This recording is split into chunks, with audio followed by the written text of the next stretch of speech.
What's up, guys? Welcome to Sports Spectrum. Today on the show, a three-time Super Bowl champion with the Kansas City Chiefs. Their long snapper, James Winchester, joins us here today on the show. What's it been like to win a Super Bowl for the third time and enjoy the fruits of your loin, if you will, on being a part of a dynasty in the Kansas City Chiefs? But really, even more than that, I want to hear about James's Jesus story. Now, we've talked to each other a few times at the Super Bowl and done a few 3 or 4 minute interviews.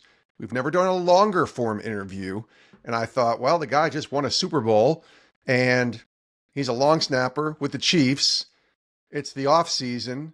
Let's have James Winchester on and share his whole story of faith. So that's coming up in just a moment. You're going to love getting to hear James Winchester, one of the nicest guys out there, and loves Jesus. Loves Jesus. So that's coming up in just a moment. First, I want to remind you about our Sports Spectrum magazine. It's a quarterly magazine. It's one of the best things that we do. I talk about it all the time here on the podcast because I believe in this magazine, and I believe it can be a resource for you, especially if you have kiddos. Now, it's faith-filled, it's family-friendly, and it's clean sports content. Try to find that anywhere else in today's age. I don't care what network or what station or what channel you go to. Faith-filled, family-friendly, clean sports content.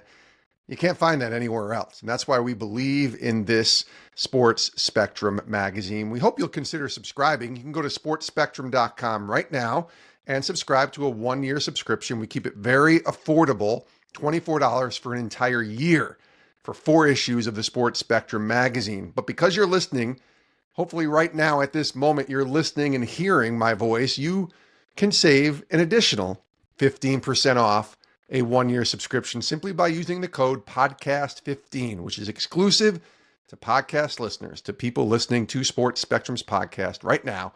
When you check out, go to sportspectrum.com, 1-year subscription, podcast15 for the code, and you save 15% off a 1-year subscription to the Sports Spectrum magazine. I really think it can be a great resource for those kiddos in your life that love sports and you're trying to raise them up and have them learn about Jesus in the world of sports. Go to sportspectrum.com and subscribe today.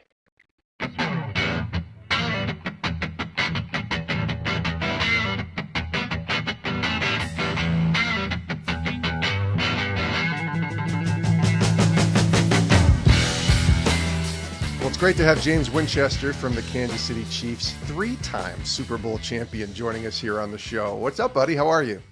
I'm doing good. Hey, happy to be on the show, and I appreciate the invitation to join you. Yeah, usually we catch up at Super Bowls, which isn't a bad thing, and you're getting ready to play, and I'm sticking a microphone in your face, and we get 3 or 4 minutes together to just answer a few questions. And in this case, This is why I wanted to have you on, because you've now won 3, you've played in 4, and we get to have a little bit longer form conversation and dive a little deeper into your faith. So that's right. Hey, it's a great deal to get to see you at the Super Bowls, and we've got to do it quite a bit. So great problem to have on both of our parts. And but man, it's exciting to join you here and get to go in depth a little more. Yeah, I figured you're not going to hate it if we run into each other at every Super Bowl for the next 5 years. That's not going to be a Bring bad thing. Bring it on.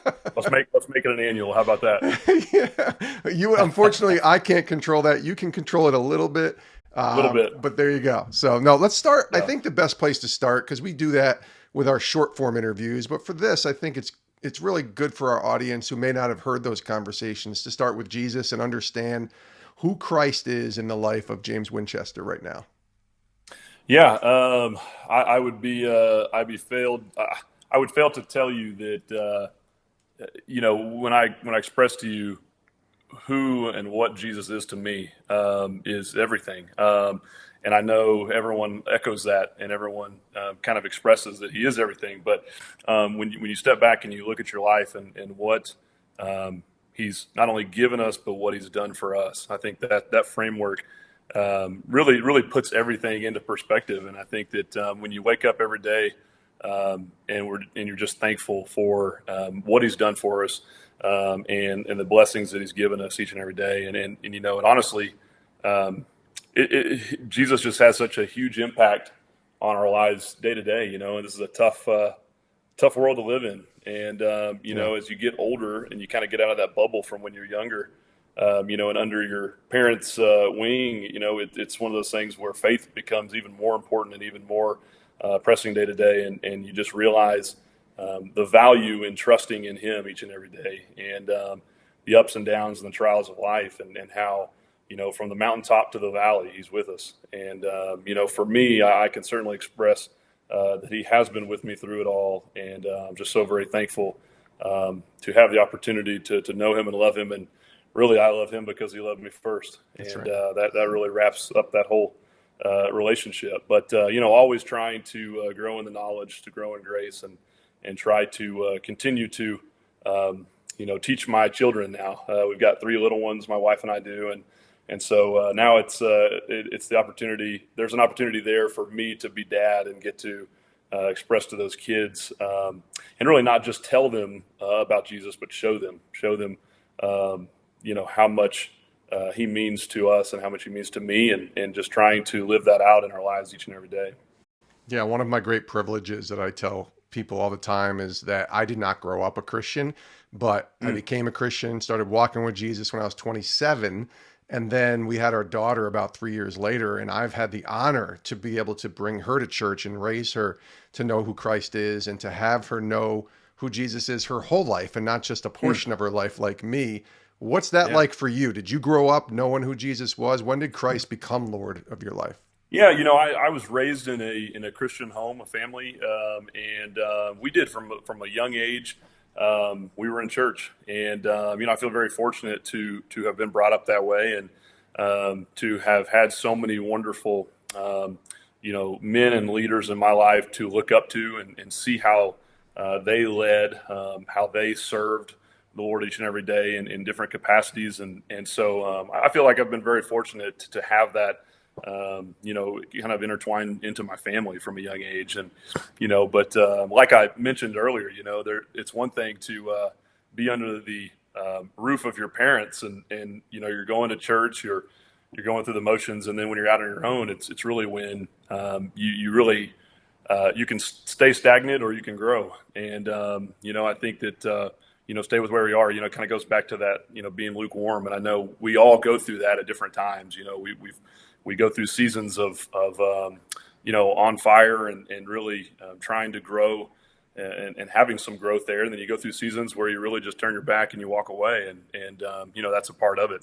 But thankful that He doesn't go anywhere, and He's right there. And so, it's I was grateful to be raised in a Christian home, and had a lot of great people to look up to, and so very fortunate for that raising. So it sounds like when you went to Oklahoma and you were playing football and kind of on your own for the first time, something has to shift a little bit for you when you have to make that relationship your own. So what was college like, and how important was that to kind of develop your foundation and help you grow in your faith? Yeah, well, excuse me, where I grew up in Washington, Oklahoma, it's 15 miles up the road is the University of Oklahoma, and so that was for me at that time. That was a long ways from home, 15, 20 miles, but I was still able to go back and eat dinners at home, Yeah. and get to go to my home church, pretty much every Sunday morning. Before we played on Sundays, it was Saturdays. It was nice to be able to be in service on Sundays, Mm-hmm. but so we kind of had it.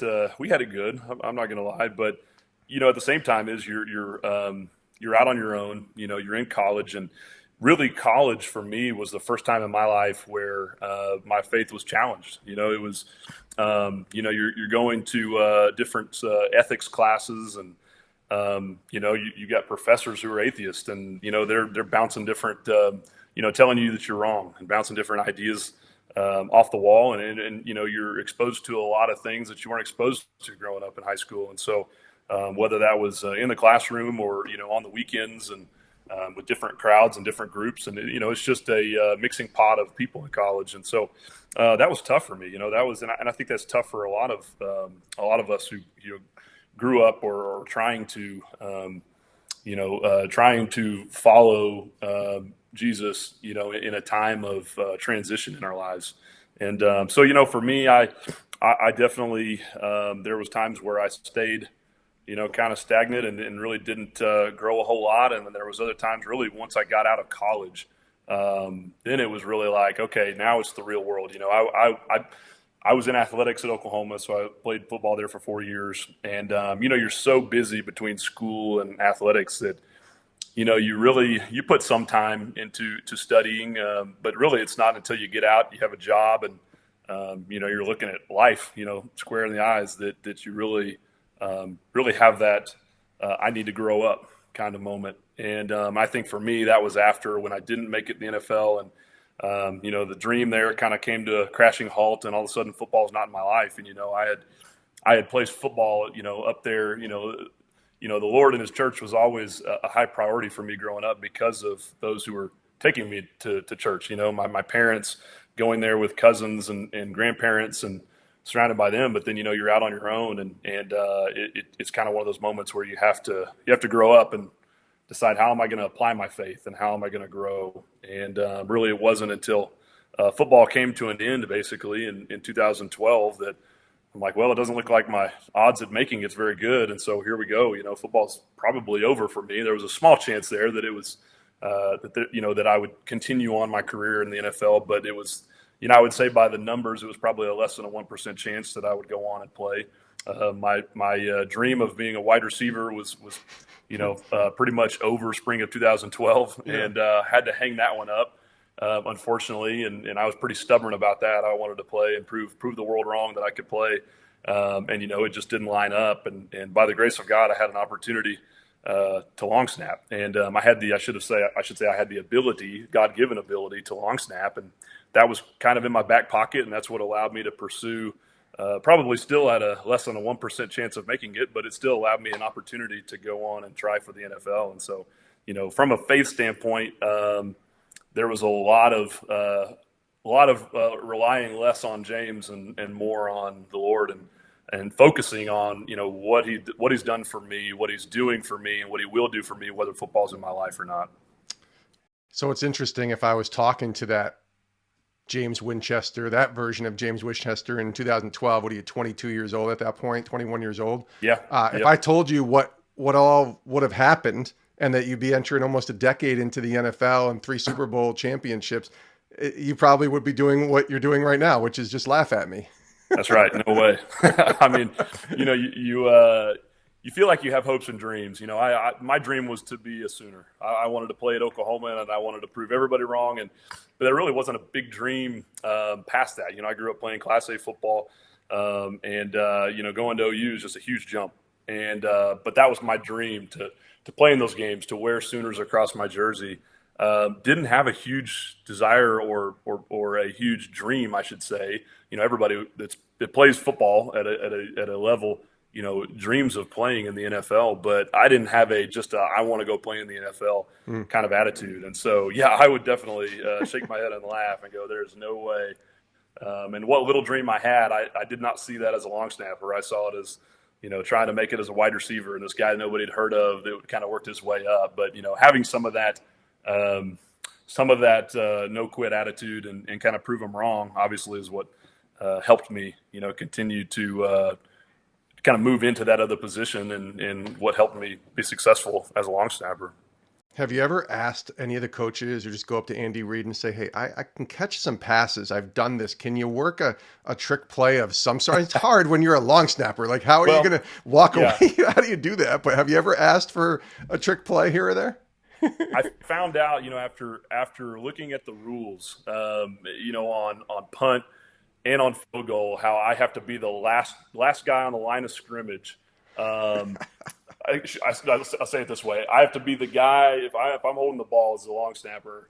The guys to my right, I'll have to be off the ball. They declare me as eligible. So basically, the refs are going to say, "Hey, that guy right there can run a pass," and then I'm going to get demolished. So it's like not going to happen. 0% chance. So there was really no need to ask. But I will say, in a quick little story, when I first signed in Kansas City, I came in, and this was March of 2015, and I came in for my workout and trying to sign. And so the Chiefs hosted me here in Kansas City, and I walked in, went through the workout. They basically said, "Hey, we like you. We want to sign you." And so I go upstairs to sign. At the time, John Dorsey was the GM in Kansas City. And so I went in, met John Dorsey, who shook my hand and said, welcome to Chiefs Kingdom. I had no idea what that meant. I was like, yes, sir. Sounds good to me. I don't care because I'm signing here. I don't know. We'll figure out that whole Chiefs Kingdom thing later. And then the next guy I met was Coach Reed. And when I shook his hand, he asked me, he said, can you play tight end? And I was real honest at the time. I said, Coach, you can split me out. I played some wide receiver, but basically hand in the dirt, I've never done it before. And so, that was pretty much it. He never asked me to jump in and do anything in drills. And, probably my first 2 or 3 years, I'll admit I was a little, I kind of want to be out there. I kind of want to be catching routes. And then after about the second or third year, I kind of just let that dream go. And I was like, these guys are really good. And they spend a lot of time on it. And I watched how they practiced and trained, throughout 2 days in training camp. And I'm like, you know what? I think I'm just going to stick with snapping. So it'll humble you. That game will humble you real quick. And those guys are, incredible athletes and incredible players. And it was impressive enough that I thought, okay, I feel like I'm a pretty good athlete, but these guys are better than me. So that's right. Yep. Yeah, and your tight end on the Chiefs isn't that bad. He's pretty good. So he's pretty good. It kind of worked Travis out. is solid.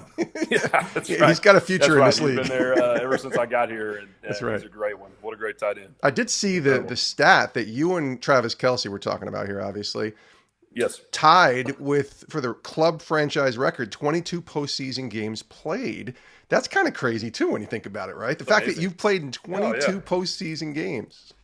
It's amazing, and to put that in perspective, when I first came to Kansas City in 2015, we had the opportunity to go on an 11-game win streak after going 1-5 that season. I remember. This was my rookie season in 2015. Yeah. And we got to play in the wild card round against the Houston Texans, which we won 30-0, I believe, was the final score. And that was the first win playoff win in franchise history in 26 years. So that was the first playoff win in 26 years, and here we are sitting with 22 postseason appearances since then. I mean, it's just unbelievable. I mean, it's unbelievable, and I like to always try to give credit because where credit is due. That doesn't happen without great players and a great coaching staff and a great organization. And so I'm feel very blessed to be along for the ride. And as a long snapper, you have a hand in changing the game. But without those guys, we don't have the opportunity that we have to win these games and get to go play for these Super Bowls. So incredible opportunity, and I think the Lord's hand has been in it all the way for a kid like me to find his way, onto the roster and to be going into year 10 and have played in 4 Super Bowls and winning 3. I mean, that's more than I could have ever asked or thought. It's an improbable run in many ways. What's really cool, though, I want people to hear this because it sounds like, oh, you signed to the Chiefs and you play 10 years, you win 3 Super Bowls, you play in 4 and everything's great. But there are a couple trials here. Specifically, I want to go back to 2013. And so it's 2012. You finished Oklahoma. You don't even think you're going to the NFL. 2013, you actually signed with the Eagles and released in training camp. And then there's about a 16 to 18 month gap, if you will, if I'm doing my math right, that you don't have a job in the NFL. So what's happening during those years? What's your mindset? What are you actually doing? Are you just trying to stay ready, or are you kind of thinking your dream is pretty much over? Yeah, so basically the only opportunity I had, and I'll have to give you the whole rundown. Sorry, it's a mouthful, but no, go for it. In spring of 2012, the only opportunity I had with an NFL team out of college was a rookie minicamp tryout with the Kansas City Chiefs of all teams. And it wasn't even a long snapper. It was a tryout as a wide receiver. Yeah. So I came in, 6'3", 205 pounds, still trying to make it as a wide receiver. Went to that 3-day camp. I just didn't have the experience. So I felt like I had a good camp, but, there's a lot of guys that go to those tryouts and don't make it. It's a numbers game. And so, didn't have the experience to make it as a wide receiver. And so I went home and, then you're like, well, I have no opportunity. I'm home. Football is right now. It's over. No one's employing me. And so what's the thing to do? You got to go get a job. And so I talked to a couple of buddies of mine, and they were working as oil and gas landmen in Oklahoma. And so doing anything from, surface right of way to buying, selling mineral rights. And so I contacted a local company there in Washington where I grew up, McDonald Land Services, and Ella McDonald, the owner of that company, ended up giving me a job in Davis, Oklahoma. working as a seismograph surface permitting agent. And so it allowed me to go over to Davis High School and keep working out and train. And but it's a day rate, so it's not a typical 9 to 5. It's kind of, you could take an hour or 2 hours of lunch if you needed to. So it allowed me to go train and work out. So that was starting that in spring of 2012. That rolled around till the end of 2012. I had signed up and was playing some flag football with some buddies when I broke my foot. So that kind of was a setback. And basically, I found out real quick my opportunity as a wide receiver in the NFL was probably not going to happen. Just was out too long. Wasn't going to happen. And so my ticket was going to be the long snap. Problem was I was about 30 to 40 pounds shy of where I needed to be. And so I break my foot. I'm sitting there, Christmas of 2012, and I'm like, well, the stats say I have a less than 1% chance of making it in the NFL, even as a long snapper. I can put the work in, get a nutritionist, get in the weight room, try to gain 30 or 40 pounds, and have a 1% chance, or I can have 0. So I thought, you know what? I really came to the conclusion that I didn't want to get to 30 years old. You didn't want to reach 30 and have the what ifs if I would have just tried. What could have happened? Because I felt like I was a good enough athlete. I felt like I had the ability to snap, but it was the right place at the right time. And so I did. I got in the weight room with some help, some great ones. Pete Martinelli in Norman, Oklahoma helped me. He was my dad's strength coach with Barry Switzer back in the day. So he got me a meal plan together and a workout regimen. And really in about 2.5 months went from 205 to about 240, 245, and started getting looks, which that's what led into, all while still working as a land agent. August of 2013 rolls around. I'm watching one of my good buddies from Oklahoma, Lane Johnson. I'm watching him playing his preseason opener debut with the Philadelphia Eagles, and we're all watching him, excited for Big Lane, and their long snapper goes down with a concussion. And so I get on the phone with my agent, say, hey, they have a guy down. Called Lane. Lane in the locker room walks up to the special teams coordinator and says, hey, my buddy James can snap. The next day I get a call. I'm on the flight to Philadelphia, just like that. And so I go to Philadelphia, had the opportunity to play in 2 preseason games, and was an incredible experience. It kind of got my foot in the door a little bit, but really what it taught me was I need to get a lot better. I had the weight, but in order to play with those guys and to have the skill to snap and slide back and block, it really showed a lot of my weaknesses, and so went back to the drawing board. I got released about 2.5 weeks later, mid-August of 2013. Bought a snapping net and would start snapping in the backyard, and would put a piece of tape up and worked sliding back and just trying to figure out how to get better. 2014 rolled around, worked out for a couple teams, went to rookie minicamp with the Packers, went to one day with the Indianapolis Colts. Nothing really happened there, so going into the fall of 2014, I was like, well, this is probably going to be it. At that point, I had met my future wife, and we were going to get married in March of 2015. And so I thought, well, this is going to be my last go-around on this deal. And, I tried so hard to make it and tried to put so much time and effort into that.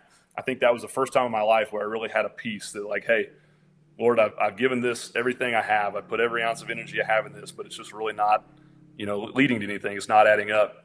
And, I had a certain peace that kind of came over me where basically it was like, hey, I've given it everything I have, and we'll see what happens. Well, flash forward to actually March of 2015. I went to the same combine. Gary Zahner puts on these specialist combines out in Arizona. Yeah. I got to those 2013, 14, and then 15, and those were where I was kind of getting the looks from. It was a one-day free agent combine. I went to his camp in March of 2015, got the looks, and got an invite to a couple teams to come work out, and the Chiefs being probably the best opportunity. And so went to Kansas City, had a good workout, signed, as I'd already kind of told that story the day that I signed there. And, then they added competition and went on to compete and win the job at the end of that August, and have been very, very blessed to hold the position ever since. And, you never feel like you arrive. You always feel like you can be better and, trying to continue to perfect your craft. But overall, just so very thankful for the opportunity, to play in Kansas City, to You always want to play a game or play a year, and then you snap your fingers and you've played 10 seasons, and going into 10 seasons, I should say. Yeah. And so just so much more than I could have ever thought, and just so very thankful for the ride, and had no idea that I would get to be a part of what Kansas City's done in the last, 5-6 years. Well, that's why I asked that question, because I think people understand, they see the wins and they see the rings and the jerseys behind you as we're recording this and everything's cool, but there's a lot. There's so much that there's not everybody gets drafted first overall and just jumps right in and starts playing and has all the success. So much is the grind and the behind the scenes stuff that nobody even sees. And the fact that God ordained all those little steps in that on that journey for that to happen it really is nothing other than God when you look That's at absolutely, and that's the entire my entire career. I mean, it's just everything points to the good Lord. I mean, it's just there's no other explanation. I mean, that's not supposed to happen. Yes, he gave me the ability to do what I do, and parents having a great mom and dad, in the home, and the work ethic, and being from kind of a blue collar family in a small town, that helped me have that drive. But, along the way, there was so many things that had to line up, and really his providence, his providential watch care in my life. It has him written all over it. And it just makes you that much more thankful. It's amazing, and getting into a whole different subject, but, providence is one of those subjects, you read throughout the Bible, littered from the front page to the back, and so many people that are spoken about, and how God provided for them, and how they couldn't see it in the moment, but looking back, they saw His hand in the matter. That is to a T the last 15, 20 years of my life, and I just gives you that much. It just makes you want to give Him that much more time and effort, and that much more thanks and praise for everything, because you look at it and go, I had a little bit of hand in it, not much. He really, what's the scripture that says, a man's heart devises his way, but the Lord directs his steps. I mean, I had a lot of thoughts and ideas of what I wanted to do and how I wanted to do it, and the fact that the Lord had, he had made those things clear, and made things line up where they needed to line up, where I couldn't have dreamed of doing those sorts of things. And so just very humbling. It is very humbling. And so to say we are blessed to be in Kansas City is an understatement. It really is. You feel like in a way you're not supposed to be here, but we are supposed to be here because the good Lord allowed us to be here. So thanks to Him. Well, that's awesome. I also know sometimes we have to praise Him even in storms too. And I wanted to ask you about this because it was November, I think, of 2016 when you lost your dad tragically. And you've talked about your father multiple times already in the conversation that we've had. And he was an Oklahoma player, I believe a punter. You said played with Barry Switzer. So I'm imagining this guy meant a lot to you, especially on your football journey. Can you take me through what that time was like to go through that? Nobody wants to ever go through that, but it's part of life. I hate to say it in the sense of what we have to go through. The tragedies are going to come. This was one that came a little earlier than you probably would have liked, but what was that time like to be able to go through, trusting in God still, and trying to understand, if you can't even understand, like why this had to happen? Yeah. It was, that's one of those things, you grow up and you hear of people, going through and experiencing tragedy. And, there's always that thought that never happened to me. And then you wake up one day and it is you, we had to experience losing our dad, to a shooting in Oklahoma City when he was leaving work. And, you go back to that time, it was middle of the season, my second year. We were, we had just played the Carolina Panthers, and that was a Monday, so Tuesday, November 15th. And I got the call from my older sister Carolyn that dad had been shot leaving work, and they didn't really know a lot more. And so obviously time just slows down to a crawl when you hear that kind of news, and you really just can't process it. And then got word later on that he'd passed, and and then having to talk to coach and everything that goes through your mind, in that situation, it was very, it was a tough deal. It was a tough deal to go through something like that. And, you never expect it to happen. And then boom, it's reality. For us, for me personally, getting to go back to Oklahoma and Coach Reed giving me the free reign to take off and to know responsibility for being back, not to worry about being back, for the team and this and that. But yeah, it was able to come back that next week and play against Tampa. And, that was kind of a direct, kind of a tribute to Dad. He was one of those guys who always, he was always there for his coworkers. He's always there for his family. And, I felt like that was something that would mean a lot to Dad. And I thought that that's exactly what he would want me to do. And so was able to come back and play in that game. And it was difficult. It was difficult leaving family that was hurting, that was dealing with, losing, son, father, husband, grandfather. I mean, all the way down, it was tough. But, through all of that, you look at that, you step back and you realize that, the Lord was in it with us every step of the way, and I can't imagine, that was a difficult thing to go through with faith in Jesus. I can't imagine doing it without it, and just trying to function each and every day. But, I felt like when that happened, there was and to use scripture, direct scripture is, a peace that passes all understanding. You read that, but you really don't understand that until you've been through something like that, that you've been through some kind of loss of a loved one or a, physical, mental ailment that you're going through possibly, and that was our first real taste of that, of a real, you've been through smaller things growing up, but that was as a actually big tragedy and loss in your life. That was the number one for us. And so, but I felt like because of who Dad was and because of who Dad served and who he loved, he passed a lot of that to us. And we got to really, for the first time in our lives, use a lot of the teachings that he taught us growing up, who to rely on when things get tough, who to cling to. And that is Jesus, that's him.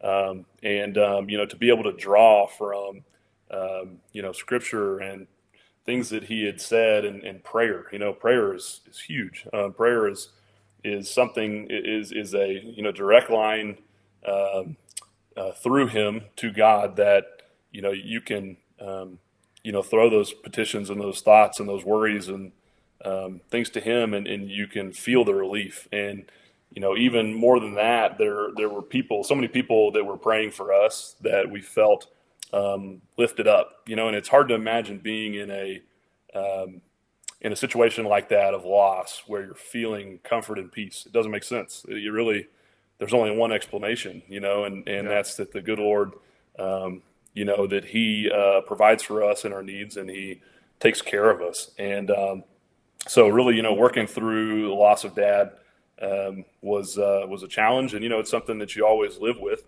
But by the grace of God, he gives us the strength to overcome it, to put one foot in front of the other and continue to moving forward. And then also to look at the blessings and choose to look at the things that he's given us in our lives versus what you wish you had or what you could have had, the what ifs. This is what we have. And, the promise that we have is that we'll see him someday. That's right. And that keeps you going. That's something that you can have joy in every single day, where you might not be necessarily happy, but you can have the joy that he gives you every day. And then that's something, again, that it's hard to put into words and it's hard to explain how that's possible, but it is possible through Jesus, because of who he is, because of what he's done for us and what he's promised us is true. And that we do and will have the ability to be with him someday. And after this walk in this life is over. So, yeah, it was a tough deal, but, just so grateful for all the people who prayed for us, who lifted us up in prayer constantly. And for my family, for my sisters, to grandparents, to my mom. I mean, so many people were instrumental in just keeping us lifted up, in the lowest point of our life. And, the one thing that always seemed to lift me up when thinking of that whole, tragedy was on my very worst day of my life was my dad's very best day of his life, and that just, the thought of that can always lift your spirits and make you smile when you think about that. My worst day was his best. And thankfully, because of great parents and a great God, we had the ability to turn to the one who gave us life Yeah. just to lift us up and to get us through that. Yeah. I don't know how people do the things like go through life without the Lord when the tragedy hits. I just don't know. I mean, No, we've dealt with hard a to few imagine. things. No. It just feels like this world you put so much weight into this world when, everybody's going to have to, pass away and face judgment someday and meet our maker. And if we put all of our stake in this world, I feel like I'm going to preach now, James, so forgive me. But like, Go for it. No, you have at it. if you put all your stake in this world, man, it's fleeting, right? Like it's gonna Right. be taken away from you, and where else are we going to turn? That's why I believe so importantly, not just from the salvation perspective of Christ as Lord and Savior and being able to spend eternity in heaven with Him, but just from like you say, a peace, a joy. Like I don't know how people do it without God. I just don't know, man. I just don't know. Well, So you find out that a lot of a lot of scripture that he gives us through the Word of God, a lot of it can save us in this life. It can be a timely deal where you can use it and apply it to help us each and every day, and to yeah, get through things. Because the truth of it is and the Bible clearly teaches this, is that life's not perfect. Life's not easy, that you're going to go through trials and tribulations. You're going to have ups and downs. And, it's really when you're in those downs is when your faith is really, really tested and tried.